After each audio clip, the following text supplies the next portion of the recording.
I know it sounds silly, like they got to replace McKinnon, but I mean, there was always an ambitious vision for Jerick McKinnon. Yes. He's supposed to be an integral part of the offense. He never was, but now he's gone, and it seems like Kyle's probably still looking for that player. So how is he going to get it? Yeah, so in theory, like you're talking about the theory of Jerick McKinnon. Right. This all-around running back that's a good receiver, that's a good pass protector, that's good on third down. They're not even looking for him to be a runner. Like when people say the Niners don't invest in the running back position, let's forget Joe Williams. He was a 4th-round pick, though I think they did see him as a 2nd-round, 3rd-round upside type player. It was just he was too. He ran 4.32, and he was one cut and gone. Joe Williams is a great football player who didn't want to play football. I understand how the Niners made that mistake. I liked him too. He's great. Yeah, I mean, in theory, everything you like about Raheem Mostert and Matt Breida, that's what Joe Williams was. So watch him against my alma mater. He ran for about 8,000 yards in one game. It was remarkable. Okay, keep going. One cut, his speed was special. So yes, right. And then after that, they invested heavily. I mean, people remember Saquon Barkley after 2018 in that draft said the Niners were one of the most interested teams in him, in actively scouting him.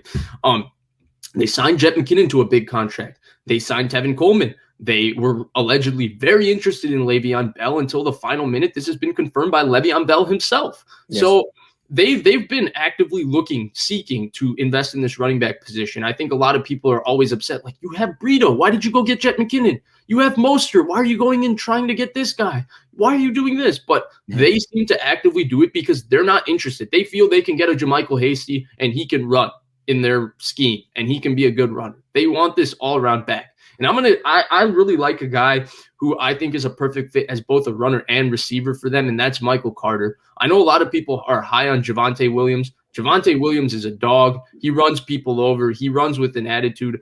I've seen stuff where people say that in North Carolina, when they ran outside zone, inside zone, they ran it with Michael Carter, and they ran more power and counter plays with Javonte Williams because he doesn't read outside zone, inside zone as well. These are people who know running backs really well, and they mentioned it, and I think that's a really great thing. And if you go back and watch, which I haven't done in-depthly, but I've watched a little bit because UNC has Michael Carter, Javonte Williams, and Dimey Brown. Just a fun watch if you're looking for something to do.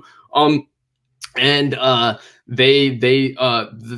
it is a little bit right. Their zone running scheme is more focused with Michael Carter. Michael Carter is so shifty. He's so difficult to tackle one-on-one. He's fast. I think he ran kind of slow, but he's so quick. He's a great receiver, really great receiver. He's just a really good football player. He killed it in the Senior Bowl. We know the Niners like Senior Bowl guys. But I think what I'm realizing is that what I originally thought was this 3rd-round pick that's a way better value than Travis Etienne at 43, who I think is great. Najee Harris, who I think is really good, but not really the Niners type of guy at 43, or Javonte Williams. I thought using your comp pick to take Michael Carter, way better value. Looks like Michael Carter is going to go in the first 2 rounds. So yeah, he's a hell of a player. He might be my favorite running back in the whole draft. I love him. I told you, love him. He's so good. So good, man. He's so good. Nothing against Najee, Etienne, Javonte, but this guy seems like the modern running back where his receiving skills are off the charts. And he's a little bit smaller. Who cares? Who cares? Yeah, I like Michael Carter. He's like a less chiseled up version of what Clyde Edwards-Helaire was last year. Yes. Clyde Edwards-Helaire also had great short area quickness and all of that, and kind of a shorter guy. So go ahead. Hold on. I like Michael Carter. You like Michael Carter. We all like Michael Carter. You'd be crazy not to. But we also both said that they need to go cornerback in round 2 and probably cornerback in round 3. So let's finish it this way. When do you think they're going to draft a running back? When? Round 5. Round 5. Yeah, okay. I think it'll be round 5. Round 5. Because that sounds reasonable. I mean, it depends. It depends how they look at it, because I think if you're sitting there in round 3 and Michael Carter is still somehow on the board, to hell with whatever corner you have. Worry about corner in rounds 4 and 5. Go take Michael Carter. And that's how I feel about pick 43. Like, if you're sitting there and Terrace Marshall is somehow still there, like, to hell with the corner. Just go take Terrace Marshall, because like, your receiver position is then set. Because even if you let Debo walk, to me, Terrace Marshall and Brandon Ayuk would be really good. I comp them when we talked about this again, shameless plug, Blake and Vish Sports. We talked about it with Eric Crocker. Croc's just incredible, by the way. He's the best. He's the best. Real quick. Oh, go ahead. Go ahead. Yeah, I think it would be like a little Adam Thielen, Justin Jefferson, where you have these two receivers that can do every single thing lining up in a tight split offense, and they would just be incredible.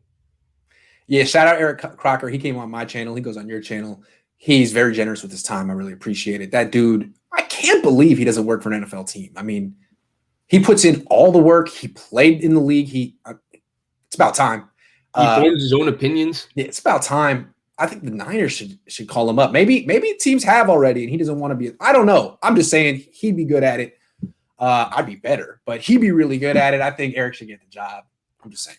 Selfishly, I kind of hope he stays doing what he's doing, because I love reading and listening to what he has to say. Croc Talk TV, make sure you sub. Yeah, definitely subscribe. Also, make sure you subscribe to Vish and Blake Sports. Make sure you subscribe to Last Second Sports and Vish. I'm going to be going on Vish's channel on Sunday. So we'll be back.